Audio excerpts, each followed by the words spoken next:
नमस्कार मित्रांनो, तुमचं मनापासून स्वागत आहे आपल्या या खास व्हिडिओमध्ये। उद्या म्हणजेच मंगळवार 5 मे रोजी अंगारकी संकष्टी चतुर्थी आहे। हा दिवस खूप पवित्र मानला जातो।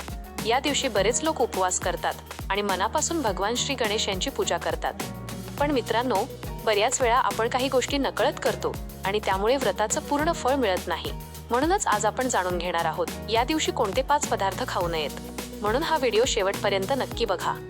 या दिवसाचं महत्त्व, या दिवशी गणपती बाप्पाची पूजा केल्याने आयुष्यातील अडचणी कमी होतात असं मानलं जातं।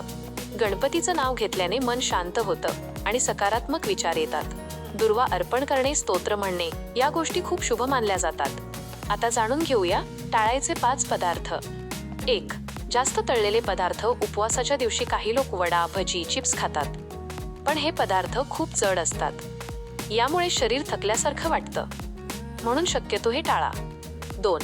साबुदाणा जास्त खाणे। साबुदाणा खिचडी किंवा वडा उपवासात खातात, पण जास्त खाल्ल्यास पोटाला त्रास होऊ शकतो, म्हणून कमी प्रमाणात खा। 3. खूप तिखट आणि मीठ असलेले पदार्थ। जास्त तिखट किंवा मीठ खाल्ल्याने शरीरात उष्णता वाढते, यामुळे मन शांत राहत नाही। उपवासात साधं आणि हलकं खाणं चांगलं। 4. पॅकेटमधले पदार्थ।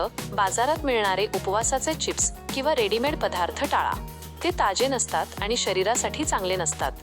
5.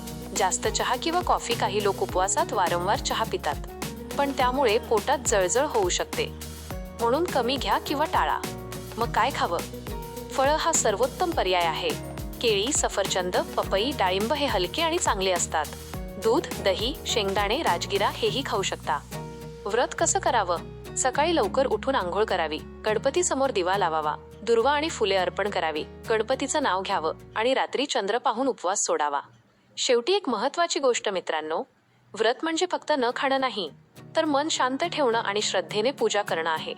जर आपण मनापासून पूजा केली तर भगवान श्री गणेश आपल्यावर नक्की कृपा करतात। शेवटचं सांगतो, उद्या तुम्ही व्रत करत असाल तर या 5 गोष्टी नक्की टाळा आणि हा व्हिडिओ आपल्या मित्रांसोबत शेअर करा। व्हिडिओ आवडला असेल तर लाईक करा, चॅनलला सबस्क्राईब करा आणि बेल आयकॉन दाबा। मी भेटेन पुढच्या व्हिडिओमध्ये। तोपर्यंत गणपती बाप्पा मोरया।